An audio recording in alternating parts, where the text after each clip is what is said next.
Boa noite a todos. Estamos começando mais um Conversa na Galley. Hoje com a Gabi, a nossa piloto do dia. Estou muito feliz de ter você com a gente aqui, Gabi. A Jimmy também está com a gente, participando da conversa. E com certeza vai ser uma conversa com muito conteúdo, muitas coisas boas que a gente está aqui super ansiosa já para começar. Vou pedir para a Gabi se apresentar, por favor. Ô, pessoal, tudo bem? Meu nome é Gabriela Duarte. Eu sou comandante de Boeing 737, já tem 10 anos. Eu trabalho na aviação comercial, né? Meu primeiro emprego foi na Nordeste Linhas Aéreas em 2001. Então, eu estou fazendo 20 anos de... Em 2001 para 2021, 20 anos de Que aviação legal! comercial. É isso aí. Agora, no meio do ano, né? São 20 anos já de aviação comercial. E eu comecei como copiloto de Fokker 50, né? Na Nordeste, base Salvador. Depois eu fui para a Ocean Air, que se tornou Avianca mais tarde, também como copiloto de Fokker 50. E em 2004 eu entrei na Gol e estou até hoje. Uau! Antes, né? Antes de entrar na companhia aérea na Nordeste, foi meu primeiro emprego, né? Eu trabalhei no Aeroclube do Brasil, no Rio de Janeiro, que foi onde eu me formei. Eu fiz o PP e o PC no Aeroclube do Brasil, a parte prática, a parte teórica, numa escola chamada Companhia do Ar, aqui no Rio, Ah, legal. que é, Você e fez aí tudo eu no Rio, é isso, né? fiz tudo no Rio, tudo no Legal. Rio.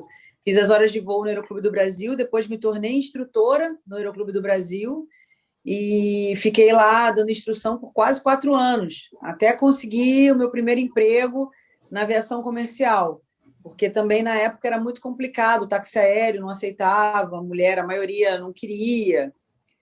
Aquela época era muito complicada a aviação geral, sabe? A aviação comercial já estava mais tranquila, mas para mulheres, mas a aviação geral, né, táxi aéreo, executiva, né, ainda estava bem fechada, digamos assim. Uhum. Estava começando, enfim, as meninas a entrar. Então ainda tinha muito problema, porque às vezes, vocês engravidam, ou então, Uhum. o outro piloto não vai querer dividir o quarto contigo, a gente não tem condições de pagar 2 quartos separados, né? Então o outro piloto não quer dividir o quarto contigo. Tinha muitas essas questões, né? Que hoje em dia está bem mais tranquilo. Mas, enfim, daí eu fiquei, né, dando instrução, aprendi muito, porque da instrução se aprende muito, né, ali E foi uma minha maneira de acumular horas. Eu fiz 1.000 horas de voo dando instrução no Aeroclube. Quando eu Legal. entrei na Nordeste, eu tinha 1.000 horas de voo. Uau. É uma dúvida, assim, que eu sempre tenho, às vezes, né? Fazer o INVA ou não fazer, né? O que a gente faz? Porque tem muita gente que fala que é bom, né? Você já cria, junta as horas, né? Mas às vezes que né, as companhias hoje já aceitam um pouquinho menos de horas, né? Acho que mais ou menos 150, porque antes o pessoal entrava com 500. E aí eu fico meio em dúvida. A gente faz o INVA ou não faz? Vai direto para as companhias? Então, na verdade, essa questão de ir direto para a companhia aérea é uma questão de mercado, né? Não é Uhum, assim, na verdade. As companhias aéreas precisam, o mercado precisa estar aquecido, né? uhum, Eu peguei uma crise na aviação muito grande. Não tinha emprego em companhia aérea. Não foi uma opção ser instrutora. Não tinha sim. outra opção, entendeu? Companhia aérea nenhuma estava contratando. Quando contratava, pegava o pessoal formado, já com um jato Uhum, na carteira, com 1.500 horas, com 3.000 horas de aviação já vindos de outras empresas aéreas, entendeu? Era um pessoal muito experiente que estava aí no mercado.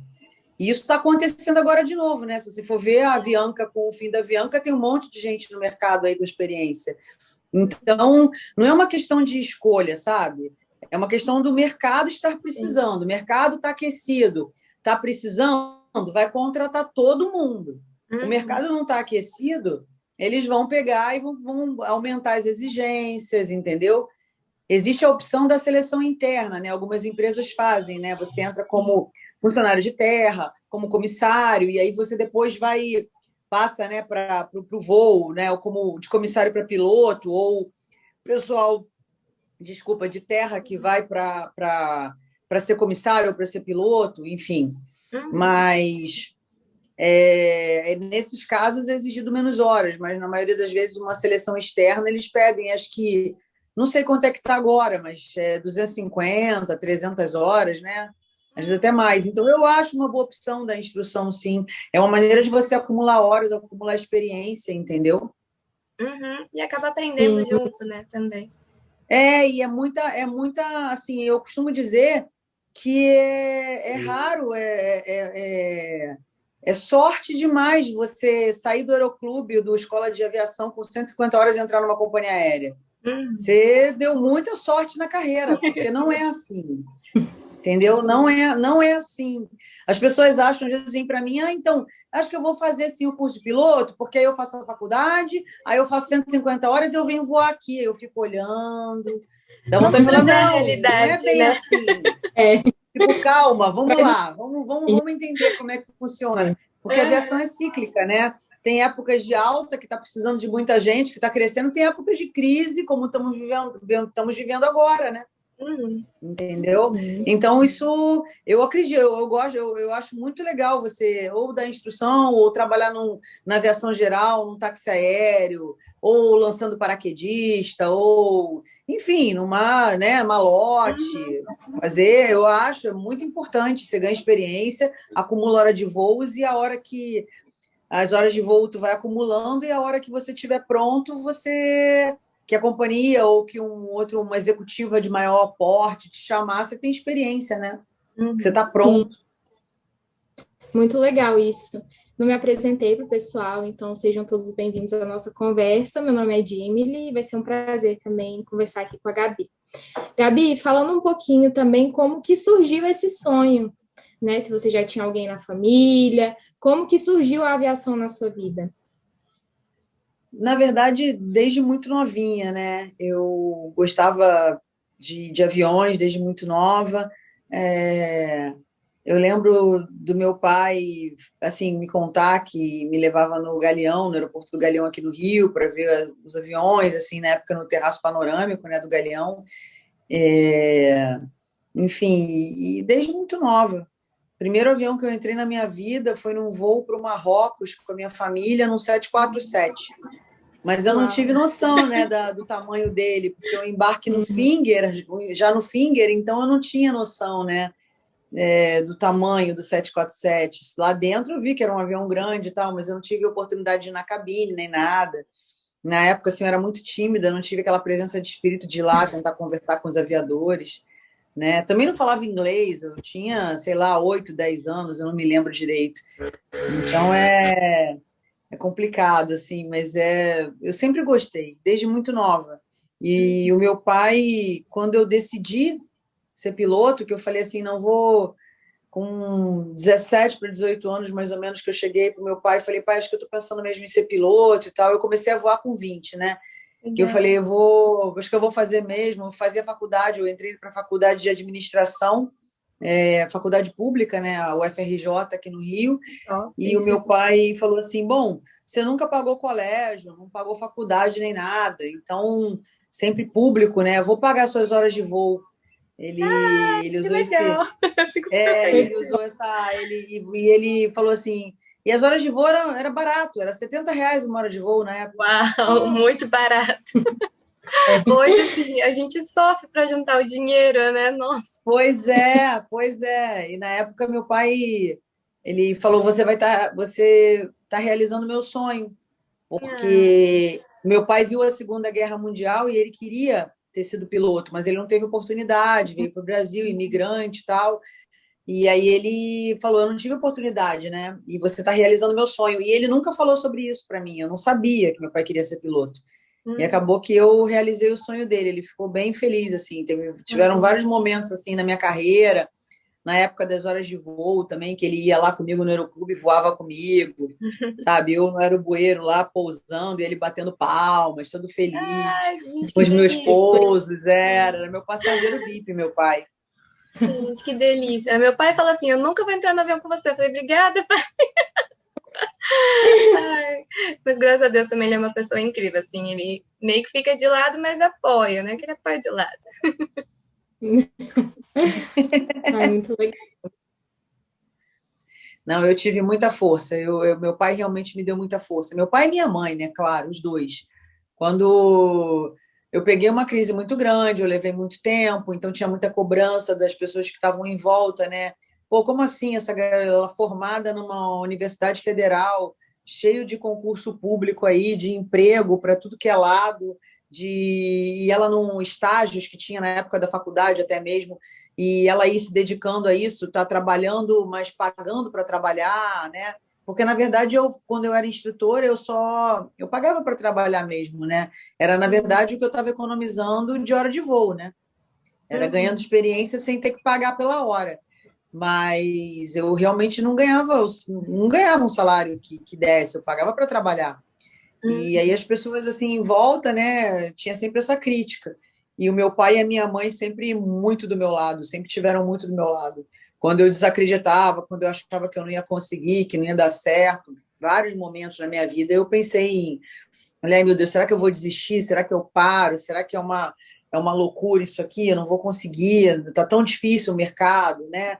Ninguém contratando, exigências mil, pedindo, sabe? O pessoal com muita experiência no mercado aí, enfim, foi uma fase difícil. Desmotiva, né? A gente vê se Sim, acontecer isso, motiva muito. sim. Bem. Quem foram as pessoas assim, que mais te ajudaram, te deram mais essas dicas, e para você construir mesmo sua carreira, e o que você focou, né? Onde você focou mais? Tipo, isso daqui eu preciso focar mais, porque eu sei que vai me ajudar lá na frente, sabe? Eu tive grandes amigos que me ajudaram, amigos e amigas, né?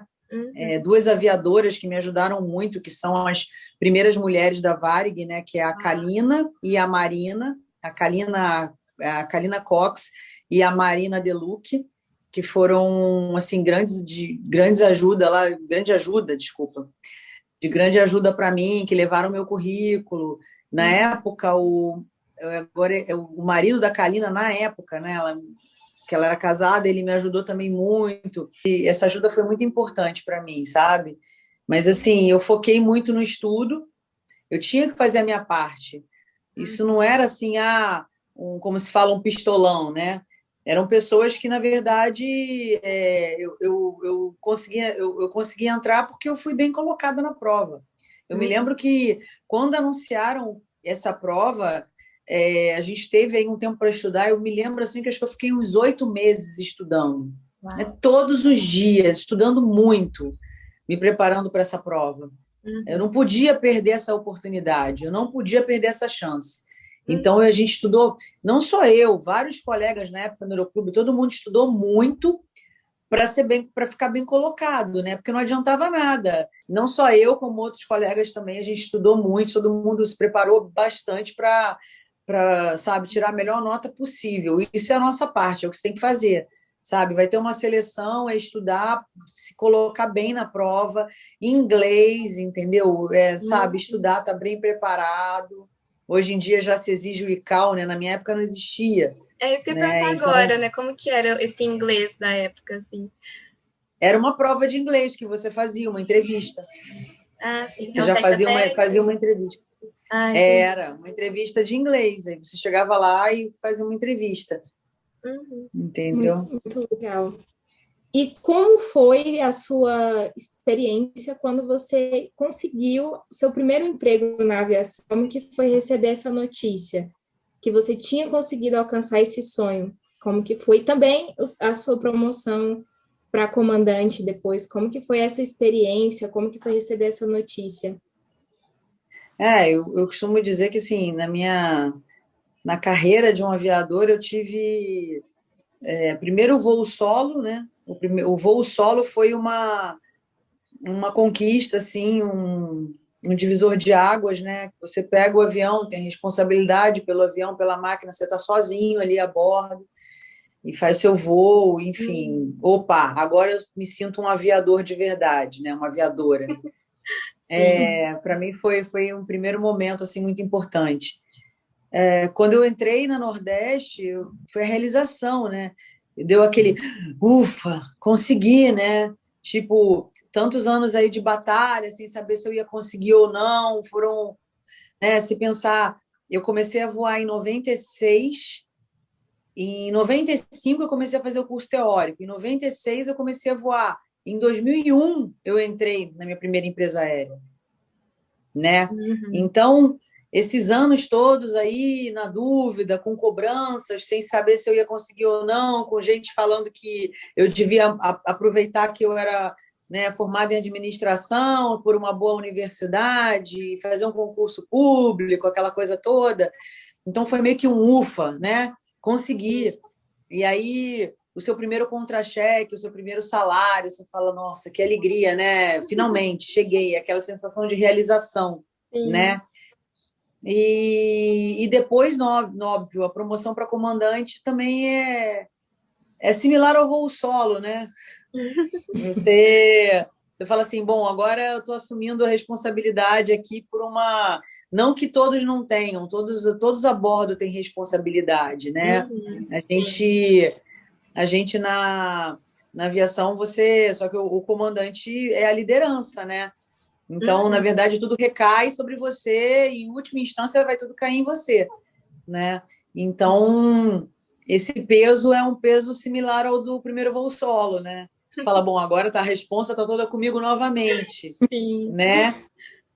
Não que o colega, o primeiro oficial, né, o copiloto, enfim, os comissários não tenham responsabilidade. É claro que tem, nós somos uma equipe, né? Mas o comandante é quem responde, né? Mas a Se responsa acontecer qualquer ali coisa dentro do avião, precisa primeiro, né, você saber para tomar as providências, né, vamos dizer assim. Então, acredito. Na verdade, o gerenciamento acontece. Existem coisas que eles têm autonomia para resolver, né? Principalmente os comissários lá atrás, eles já resolvem e às vezes vêm já com a situação até já resolvida para você. E em outras situações, não. Aí eles falam, não, aqui eu tenho que passar para o comandante, entendeu? É assim que funciona.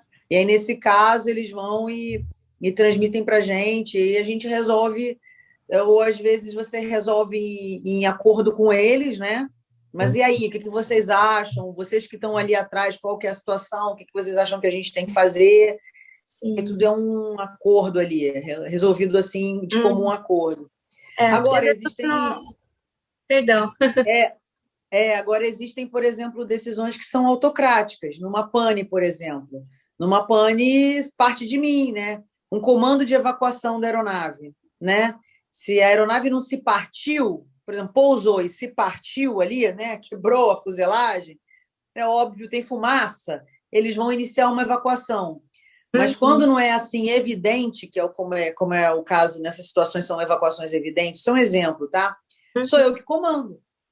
Entendeu? E aí tem toda uma hierarquia. Se por acaso eu estou machucada e impossibilitada, é o copiloto. Sim. Né? E assim vai. Chefe de cabine. Então, tem toda uma hierarquia. Mas nessas situações de pane, aí as decisões são autocráticas, partem de mim e a coisa vai caminhando em função da natureza da pane. Agora, essas situações com passageiros, situações às vezes a bordo, é tudo resolvido. Quando já não vem resolvido por eles, pelos comissários, a gente conversa e aí, o que a gente faz, né? Vamos lá, eu acho isso, você acha o quê? E aí chega num comum acordo e resolve. Que eu acho que são até as melhores maneiras de resolver, porque eles é que estão ali lidando diretamente com a situação, né? E não eu que estou lá na frente. É o que eu ia comentar, são eles que vivenciaram, né, o que aconteceu ali. Então chega para você o teórico, né, às vezes, a prática foram eles. Sim, então, sim. E aí a gente... Isso aí. Que legal. Eu ia te perguntar uma curiosidade, não sei nem se você pode comentar para a gente, mas você já passou por alguma situação complicada, você teve que tomar uma atitude, assim, né, uma evacuação? Não, a gente tem algumas situações de pane na aviação, né? Mas é muito tranquilo. Tem um checklist, você tem treinamento, então quando você vê, você já resolveu, sabe? O treinamento, o condicionamento que todo fato de você estar de 6 em 6 meses no simulador, aquilo tudo, né? Todo o treinamento que a gente tem, isso na hora ali vem, né? De uma maneira já automática quase. E aí você já toma as decisões, você já faz tudo, já resolve a situação e ok, não é nada assim. Já está no subconsciente, né? Essa pane aqui, peraí que eu vou apertar. Está no treinamento, já está tudo na sua cabeça, está tudo no treinamento já. Acaba que não é uma... Assim, eu nunca tive nenhum acidente, né? Nada grave. Mas as panes que eu tive Todas foram resolvidas assim. Ah, O legal, treino legal. é tão intenso, né, que acaba que já é automático. É tão treinado, né? O tripulante é tão treinado Sim, que ele já faz no automático. é isso Muito mesmo. legal. E você falou um pouquinho da parte que você ficou esperando, né, o seu primeiro emprego. E como foi esse período de espera? Como foi? E vem muitos conflitos, né? Realmente esse período de espera é um período muito tenso para muita gente, que agora na pandemia se viu obrigado a esperar, porque os processos seletivos foram congelados. Então, realmente é um período que está todo mundo passando muitas dificuldades nesse sentido. Então, como que foi esse período de espera? Como que você se manteve motivada a seguir esse sonho nesse período até conseguir a sua primeira oportunidade? Não, assim, não foi fácil. Não foi fácil. Eu tive vários momentos em que eu pensei em desistir, vários momentos que eu tive dúvidas, né? Como qualquer pessoa. Você via as portas fechadas, muita gente experiente no mercado, né? E aí você falava, bom, essa gente toda aí com essa experiência, com um jato na carteira, né? Já vamos me contratar. Vai contratar uma pessoa que está com, sei lá, 800 horas de aerobueiro, o Irapuru, Tupi, Sêneca, né? Não era o caso, assim. Eu sempre tinha essa... Às vezes eu ficava bem baqueada, sem motivação, mas sempre teve alguma coisa ali dentro de mim que me mantinha, sabe, no caminho. Eu sabia que se eu fosse trabalhar com, sei lá, no mundo corporativo, né? Se eu fosse pegar umas vagas dessa de estágio na época da faculdade, eu ia acabar me dedicando a esse novo emprego e o salário, né? Que é legal, e você Uhum. trabalhar arrumadinha no ar-condicionado, aquela coisa toda, porque no aeroclube eu voava de macacão, ficava toda suada. No verão a gente quase desmaiava a bordo, porque Meu Deus. era muito quente, né? Aquele cheiro de graxa, de gasolina, de aviação, né? Uhum. O macacão fedorento, não tinha glamour nenhum. Aquele perrengue Então, chique que a gente fala hoje, né? exatamente. Hoje o pessoal fala do perrengue chique. Não tinha glamour nenhum. Então eu ficava pensando assim, eu falava, cara, se eu for trabalhar como, sei lá, no mundo corporativo, no mercado financeiro, enfim, numa das áreas ali que a administração podia me proporcionar, eu ia acabar me empolgando, né? E num primeiro momento, e acabar desviando do caminho. Uhum. Então eu me mantive ali na aviação, continuei, sabe, batendo pé ali mesmo que eu não preciso continuar aqui, vou conseguir, enfim. E continuei. Tinha horas que eu achava que eu não ia conseguir, chorava, ficava triste em casa, sabe? Chegava em casa, na hora que eu deitava a cabeça no travesseiro, eu chorava, porque eu falava, cara, será? E se eu não conseguir, né? Estou Uhum. perdendo tempo, né? Aquela coisa toda. Mas, e ao mesmo tempo, era o sonho, né? Não realizar o sonho. Então, foi muito difícil, não foi fácil. Mas eu me mantive ali. Eu falei, eu não vou desistir, não. Enquanto. E a primeira chance que ocorreu para mim foi essa prova externa da Varig, eu agarrei com unhas e dentes, me preparei muito para passar. Eu falei, eu preciso entrar. Uhum. Tá aí sua força, né? Você se agarrou nos estudos, falou, essa é a minha oportunidade. E você foi. Isso é muito importante. Eu penso muito nisso, né? Eu já fiz algumas seleções para comissária e toda vez que eu recebi o meu não, eu não ficava chateada, eu nem chorava, eu ia para os livros. Eu disse assim, tá bom, recebi o não, vou estudar mais. Falando assim. Porque é onde eu, pelo menos, me agarro nos estudos, sabe? É ali que eu vou me motivar de novo. Eu tenho isso, né? Isso é É muito isso. legal. É isso, falei, não, é o que você tem que fazer mesmo. Estuda e é uma oportunidade, assim, eu acho hoje, você entrar, por exemplo, como comissária e depois passar para piloto, sabe? Eu tenho várias Uhum. amigas minhas aviadoras que começaram como comissária. Eu tenho até amigas aviadoras que começaram como piloto, viram que estava muito difícil, fizeram curso de comissária, entraram como comissária na companhia aérea, depois migraram para piloto. Uhum. Muitos fazem isso. Conheço muitos também. É verdade. Muito legal isso. Realmente, o período de espera é um período difícil, mas a gente tem que se apegar realmente nos estudos. E falando um pouquinho assim sobre ser mulher e aviadora, né? A aviação ela é marcada por profissionais do sexo masculino. Hoje está mudando isso, mas a gente vê ainda um crescimento, mas ainda tem sido um pouco lento. Então, como é ser comandante, como é ser aviadora? Quais foram os desafios e as situações que te marcaram como mulher e comandante, e mulher também aviadora?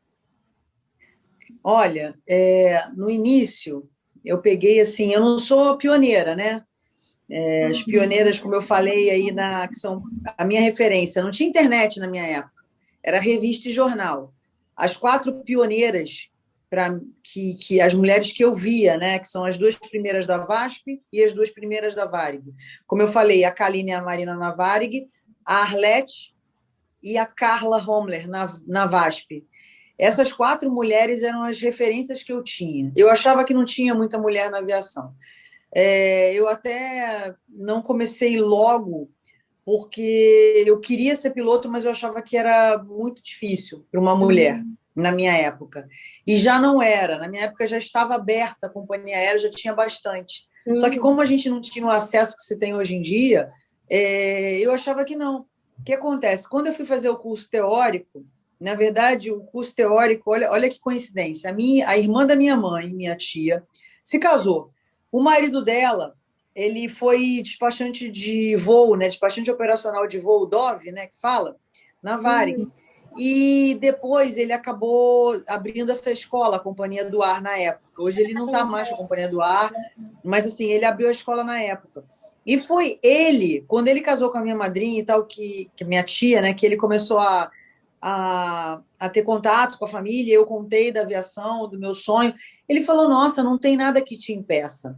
Hoje não são só mais elas, não. Tem a fulana, a Beltrana, lá na Rio Sul, não sei quem, não sei quem, não sei quem. Aí eu, é? Porque eu não sabia. Ele lá dentro via, né, que tinha muitas mulheres na Rio Sul, mulheres na Varig, mulheres na VASP, na Transbrasil. Aí eu falei, ele falou, olha, só depende de você. Foi a palavra mágica, só depende de você. Eu falei, opa, peraí. Agora entendeu? É o momento, né? E aí eu comecei a estudar, e aí eu comecei a fazer as horas de voo, e aí eu deslanchei, me matriculei no curso dele, comecei a fazer o curso com ele. Aí, na época, podia fazer PP e PC na sequência, não precisava fazer hora de voo. Então, eu fiz o PP teórico, fiz o PC teórico, e depois fui voar, entendeu? Aí foi bom porque eu fazia faculdade, né? A faculdade era à noite, então durante o dia, primeiro eu me dediquei ao curso de PP, durante o dia, depois o curso de PC, depois as horas de voo durante o dia também, e à noite eu ia para a faculdade. E assim foi a minha formação. Mas assim, eu no começo da minha carreira, o que eu via, assim, nós já estava mais aberto, né? Companhia aérea e tal. Mas, como eu falei, a aviação geral ainda era muito fechada. A gente, digamos assim, eu tinha um jeito muito mais masculinizado. Eu ia voar no aeroclube de bermudão, tipo jogador de futebol, com camisetão solto, entendeu? Tênis. Hoje em dia eu vejo umas meninas indo voar assim, com uma calça colada, com blusinha curta, batonzão vermelho. Eu fico olhando e falo, cara, isso na minha época, você ia ter problemas. Porque não é que eles iam ficar te desrespeitando, dando. Não é isso, não. Mas você talvez, se tivesse qualquer errinho, você já ia ser, é mulher, entendeu? Tinha uma coisa meio assim, sabe? Nossa, ainda tem muito isso aqui que você escuta nas a mulher no volante, né? Ainda tem essas práticas. Como você está num meio muito masculino, você tem meio que se adequar, né? Então eu fazia questão absoluta de não chamar atenção como mulher, entendeu? De maneira alguma. Eu queria que me observassem como piloto. Isso só. Depois, já dando instrução, aí sim eu estava mais confortável. Aí você já começa a se sentir mais à vontade, de repente, para poder ser um pouco mais feminina. Mas, assim, eu sempre acabei ficando muito masculinizada, né? Já depois, em companhia aérea, já, assim, é que você começa a se soltar um pouco mais, assim. No meu caso, eu levei um bom tempo. Eu confesso assim que eu fui entender que eu poderia ter uma gestão feminina, né, da aviação, da minha profissão, como copiloto, como comandante, né, principalmente como comandante depois, já assim, já tu vê na minha terceira empresa aérea, já na Gol, que eu comecei a falar, não, peraí, a coisa mudou, já não é mais daquele jeito, você pode ter sim uma maneira de gerir feminina. Não tem nada E assim, porque você tinha respaldo dos colegas, você já via que né, os comandantes já. A maneira como te tratavam, e você via que você podia. E hoje em dia eu estou muito mais confortável com a minha gestão até feminina, mais feminina da coisa, né?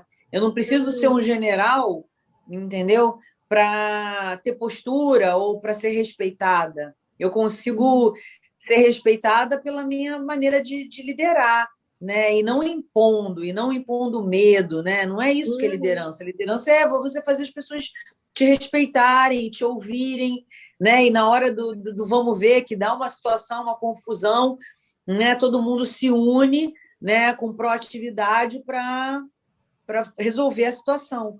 E eu consigo isso com a minha maneira de gestão hoje em dia, e bem mais tranquila e bem mais assim do meu jeito, mais feminina, sabe? Sim. Não preciso botar medo em ninguém, gritar com ninguém, ser nenhum general, ser, sabe, aquela coisa militarizada que era antigamente. Era muito do líder para o chefe, né? Que a gente fala muito.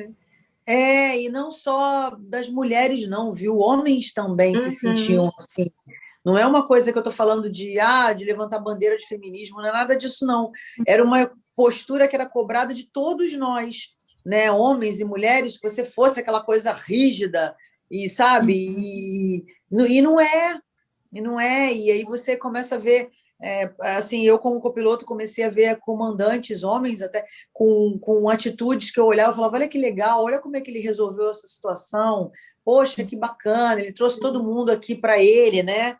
Foi um líder, ele foi lá e resolveu a situação, todo mundo se sentiu à vontade para dar a sua opinião, né, como eu te falei, não era uma emergência, não era uma situação onde a liderança tinha que ser autocrática, então eu observava esse gerenciamento, né? E eu falava, que bacana. Eu falava, bom, isso aí é uma coisa que eu vou guardar no meu baúzinho aqui para quando eu precisar eu poder usar um método de gestão parecido. E assim foi, incrível. Sabe? Muito legal isso, assim, ver experiências de mulheres que já passaram por isso. E você falou um pouquinho sobre a sua carreira, você começou aí no início dos anos 2000, seu primeiro emprego na aviação. Eu queria saber o que mudou da aviação do início dos anos 2000 para cá. Quais foram as mudanças, como que isso impactou até a operação em voo? Nossa, mudou muito, né? A aviação modernizou demais, o tráfego aumentou muito também. Nossa, até na operação, né? Quando eu lembro, antigamente eu fazia procedimentos VOR, NDB, muito procedimento visual. Hoje em dia a gente faz tudo por GPS, né?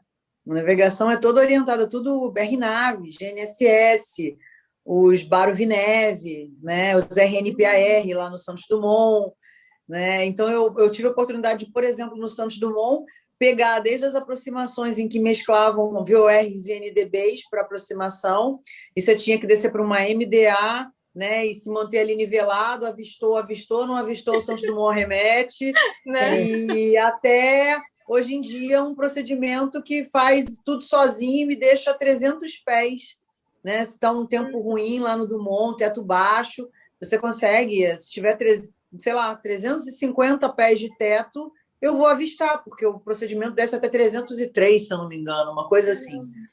Então, é muito baixo, né? Você pensar nessa tecnologia toda embarcada que tem hoje em dia, a aviação melhorou, cresceu muito. O próprio espaço aéreo RVSM, né? Se você pensar, a gente cruza com tráfegos que estão a 300 metros de distância vertical, né?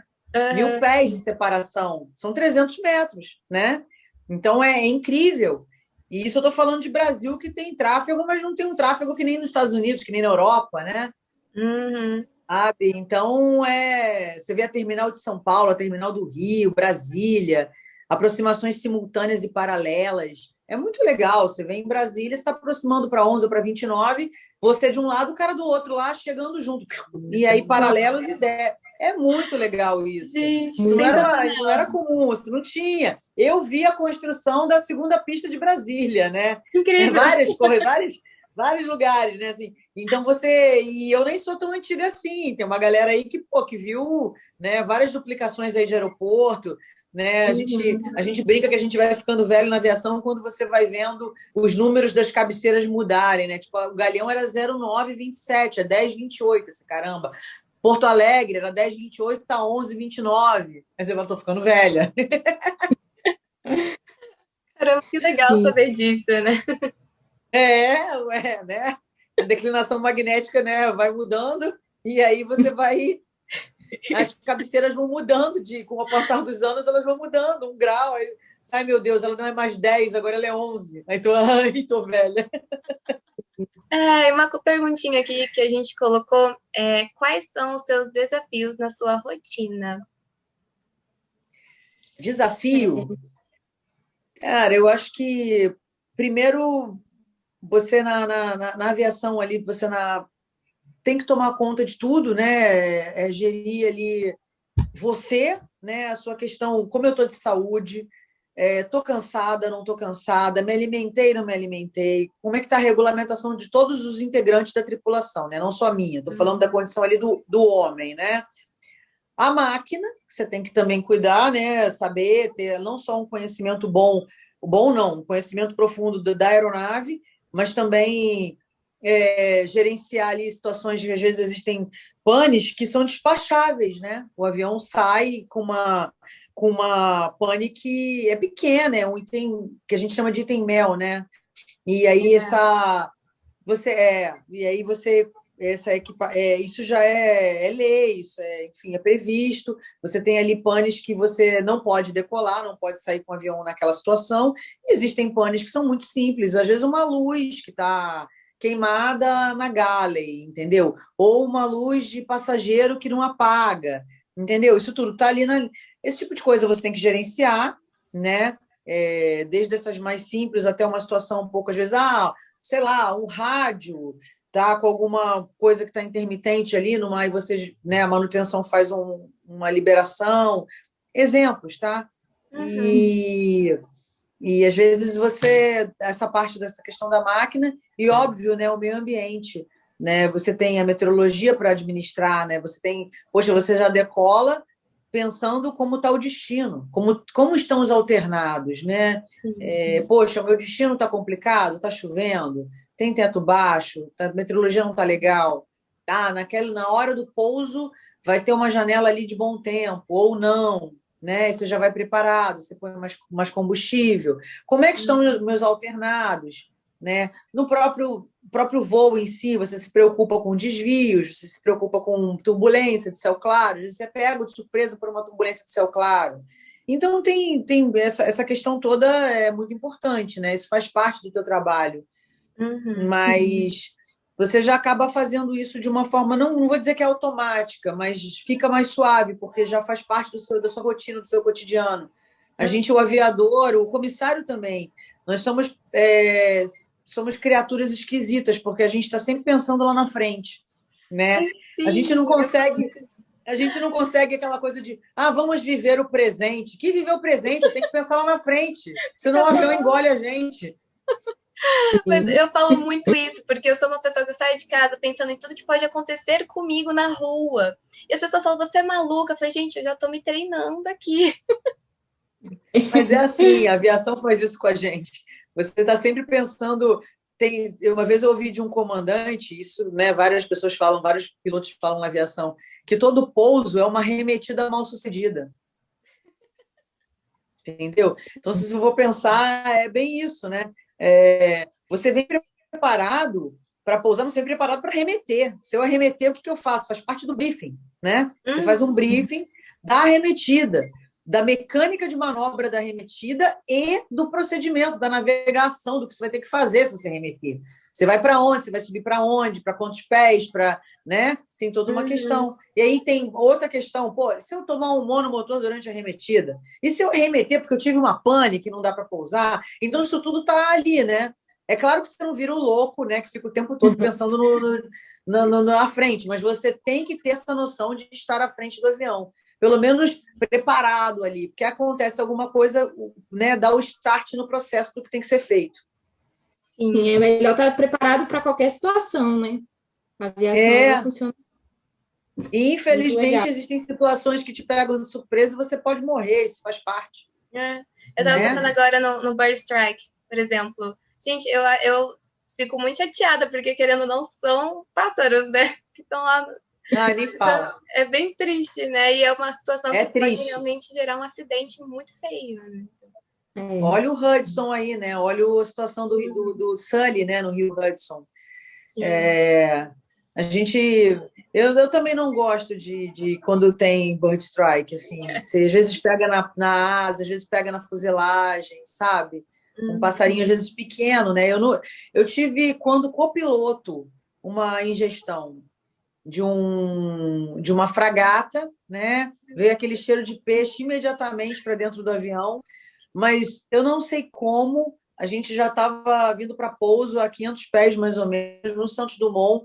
Ela passou pelo fã, ela passou por fora, então ela não, apesar de vir aquele cheiro de peixe para o avião, ela não danificou a turbina, não teve nenhuma alteração de parâmetros, foi instantânea, ela bateu, o comandante, a gente olhou, não tinha nenhuma alteração de parâmetros, o comandante pousou e realmente depois a gente foi ver que ela pegou por fora, ela passou pelo fã. Você também, eu tive sorte, mas existem bird strikes que são bem, bem sérios, né?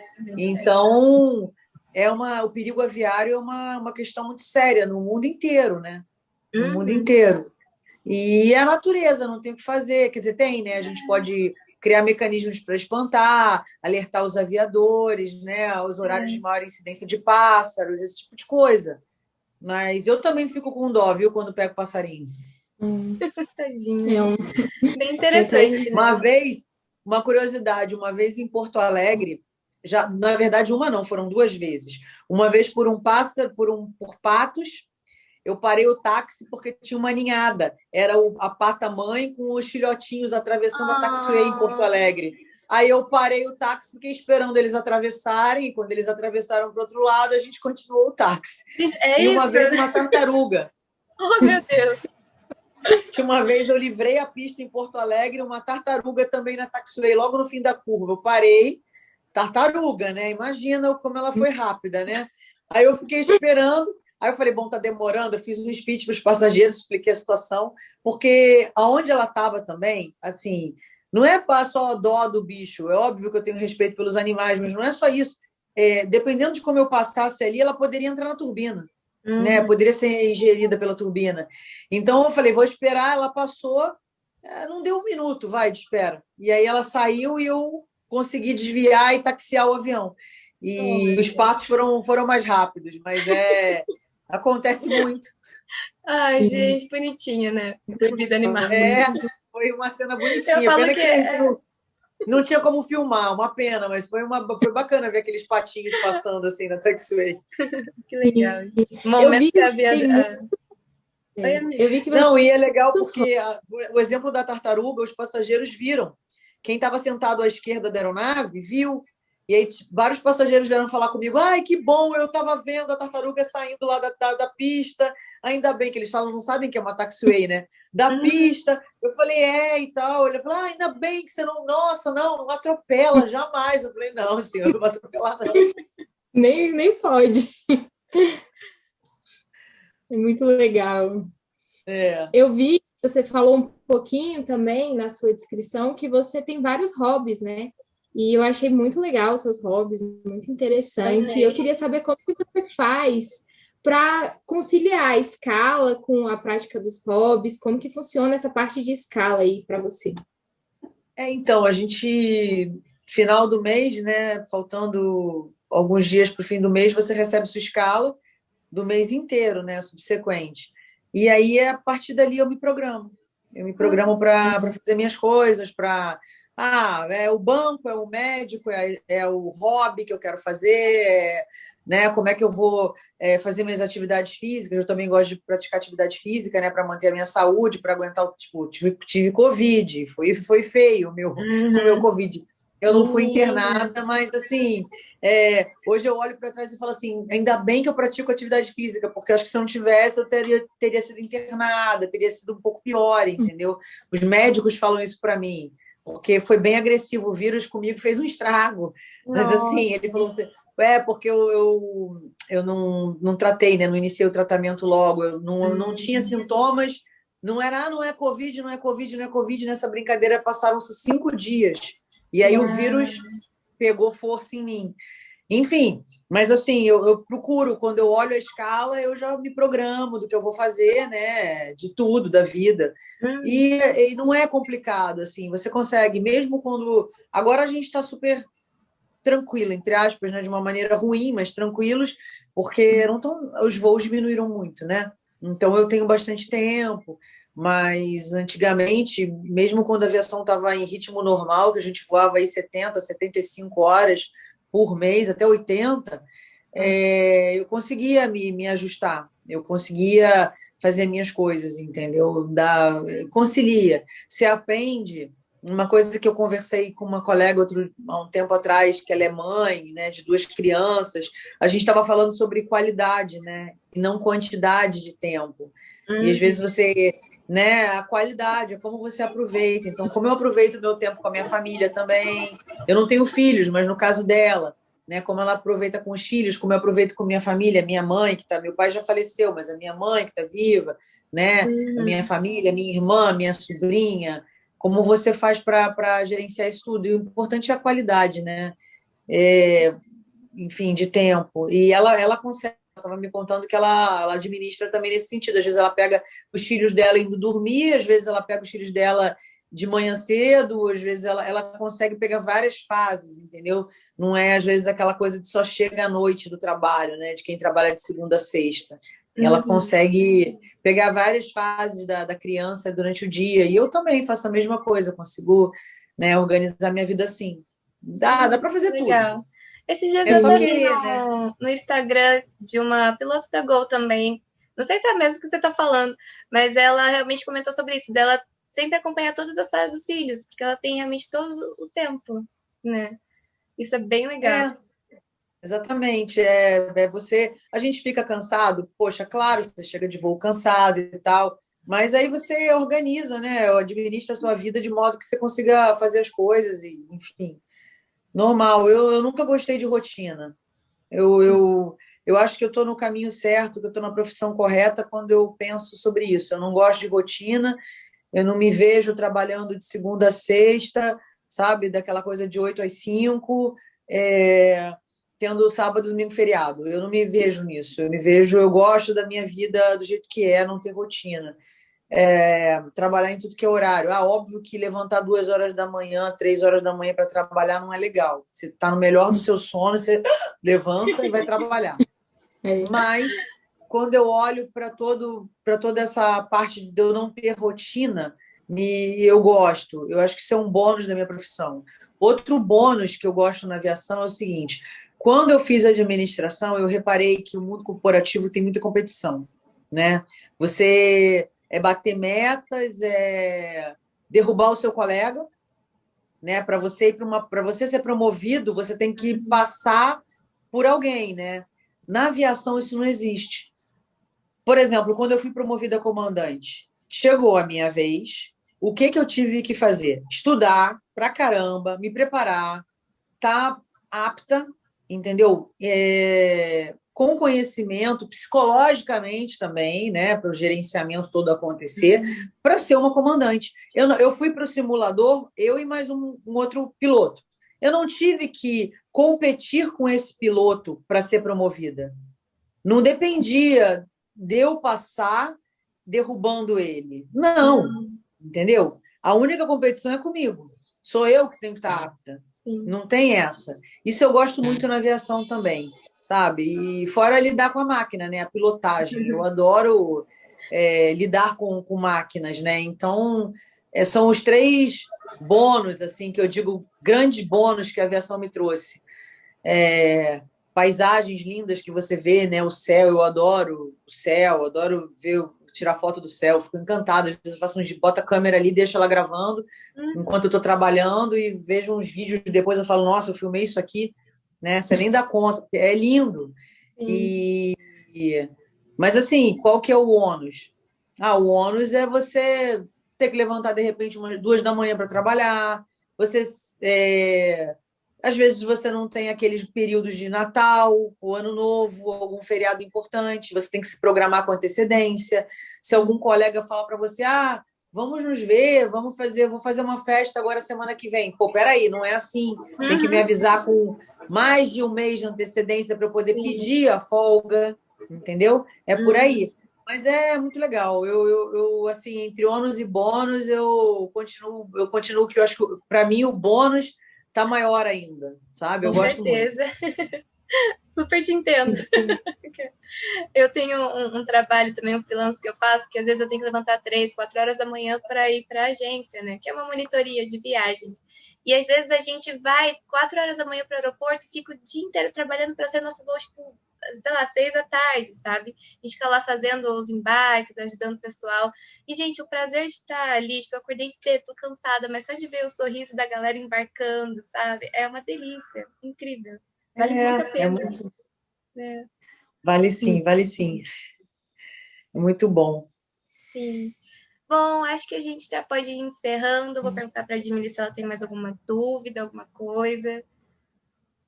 Não, só realmente eu queria que você deixasse algum recado para quem está assistindo, quem está nessa fase também junto com a gente, do PP, está tirando o PC também.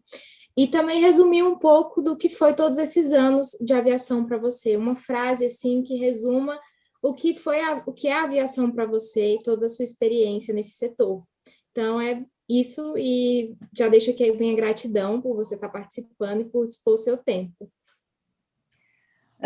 Gente, eu agradeço a oportunidade.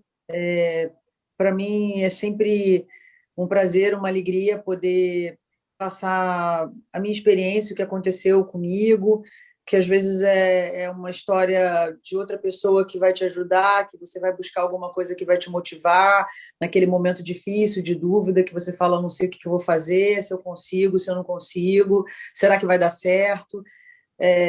Então, saber que, de repente, alguém que está já empregado passou por isso também, e acho que todos nós passamos por isso. O que eu tenho para dizer é, se é o teu sonho, se é o que toca o seu coração, o que te faz feliz, corre, batalha, continua, não desiste, sabe? Estuda, se dedica. Momentos difíceis a gente tem na vida, todos nós, não só na aviação, né, em vários setores da vida e profissionais também. Então, o que eu quero dizer é que se a aviação é o que toca o seu coração, é o que você quer fazer da sua vida e você acha que é esse o caminho, vai lá, continua, respira fundo. As coisas estão difíceis agora, mas crises sempre existiram. Essa não é a primeira e nem vai ser a última, né? Eu passei, já vi algumas crises também. Quando no meu primeiro emprego veio o 11 de setembro, quando eu finalmente entrei numa companhia aérea, explodiram as torres gêmeas, né? Os aviões. E aí começou o atentado, aquele terror todo. Eu já sabia que eu ia ser demitida, entendeu? Então eu trabalhei por 1 ano e pouco na Nordeste, sabendo que eu ia perder o emprego a qualquer momento. Mas mesmo assim eu não perdi minha alegria por voar. E aí eu fui demitida, fiquei 6 meses desempregada e sem saber o que ia ser da minha vida, né? E até que a Ocean Air comprou Fokker 50 e aí contratou, fez uma seleção e a gente tinha carteira, então éramos os pilotos mais prováveis de sermos admitidos e foi o que aconteceu. Então, antes de entrar no Nordeste, eu no aeroclube, pagando para trabalhar, com a família, com gente fazendo pressão em cima, todo mundo julgando, né? Como assim? Isso é sonho de menina patricinha. Isso é coisa sabe, que não vai dar certo. Isso não é profissão para uma mulher. E estou eu aqui. eu por ser mulher, não. Homens também ouviram isso, né? Tipo, muda de ideia aí, garoto. Hein? Ficar insistindo nesse negócio de aviação aí, será que você vai conseguir? Né? Pô, se formou na faculdade aí, vai trabalhar com outra coisa. Imagina a cobrança, né? Para nós, para todos nós, né? Homens e mulheres. Então, é o que eu falo. Se é o que toca o seu coração, segue, continua, estuda, se dedica. Quando pintar oportunidade, agarra ela com unhas e dentes, sabe? Aquela coisa assim, cavalo selado passou na sua frente, monta e vai. Monta e vai. Não perca a oportunidade. Que a minha carreira deslanchou a partir daí, né? Dessa oportunidade da prova da Varig, que eu entrei na Nordeste e minha carreira deslanchou. Na comercial, né? Se você quer ir para agrícola, se dedica, faz curso, se especializa, né? Pintou uma oportunidade de voar, vai voar. E por aí vai. Vai fazer uma safra, começa. A gente tem que, né? Não pode perder a oportunidade. E Com certeza. é isso, sabe? Crises sempre existiram, vão existir. Não tem jeito. O negócio, o grande lance é estar preparado, porque a hora que a aviação voltar a crescer, você está preparado e você entra. E aí você entra, e aí tem aquele período em que a aviação cresce, cresce, cresce, aí entra gente atrás de você e você ganha um número. Para a próxima crise você não ser demitido. Porque é assim que funciona, infelizmente. Entendeu? Eu entrei na Gol e fiquei antiga rápido. Né? Teve uma crise que gente foi demitida. Só que não chegou em mim, eu já estava antiga. É por aí, entendeu? Então, é se colocar, é estar pronto e entrar, e agarrar com unhas e dentes mesmo a oportunidade. É isso que eu tenho para falar. Não desistam. Eu consegui, então todos têm a mesma capacidade de conseguir também. Não é... Eu achava que era impossível para uma mulher na minha época e não foi, sabe? Existiram aí grandes aviadoras que abriram o caminho, né, para a gente, inclusive. Né? E estamos aí hoje, cada vez mais meninas entrando na aviação comercial. Quando eu entrei, nós éramos menos de 1%, hoje nós somos 2%, ou seja, mais do que dobrou. Toda vez que eu vejo uma turma, às vezes que eu vejo turmas entrando lá na Gol, por exemplo, eu vejo meninas sempre, cada vez aumentando mais o número de mulheres. Então, é isso, sabe? É muito legal você ver as pessoas aí ingressando, felizes e realizando seus sonhos, né? A gente tem que trabalhar no que gosta é uma dádiva, né? É um presentão da vida. E a gente deve buscar isso, né? Porque você trabalha com amor. Eu acho que tudo na vida a gente tem que fazer com amor, né? Sim. Com certeza. Ai, obrigada, Gabi. Obrigada de verdade pelo seu tempo, pelas palavras. Estou aqui super emocionada já. Porque realmente é muito bonita a sua história e inspira muito a gente, de verdade. Com certeza vai esperar muito mais pessoas que assistirem esse vídeo. Estou muito feliz. Bom, muito obrigada. É o que eu espero ter ajudado. Eu fico muito feliz quando eu consigo ajudar as pessoas, inspirar de alguma maneira, mostrar que tá aí, eu tive dificuldades também e vamos todos, né, enfrentar e passar por isso. Com certeza. Vou deixar os últimos recadinhos. Você quer falar alguma coisa, amiga? Pode falar, fica à vontade. Deixar os últimos recadinhos de deixarem o seu like aqui. A gente vai colocar as informações aqui embaixo também. Se quiser deixar o seu Instagram também, Gabi, a gente coloca aqui embaixo para eles seguirem. E é isso. O meu Instagram é Gabi The Pilot, né? Gabi The Pilot é a piloto em inglês, né? No caso, THE Pilot, PILOT. Legal. Gabi comigo. Eu já sou seguidora. Eu também. Ai, gente. Obrigada, viu? Beijo para todo mundo. Eu que agradeço. Obrigada, gente. Tchau, tchau. Beijo. Tchau, tchau. Beijo. Tchau.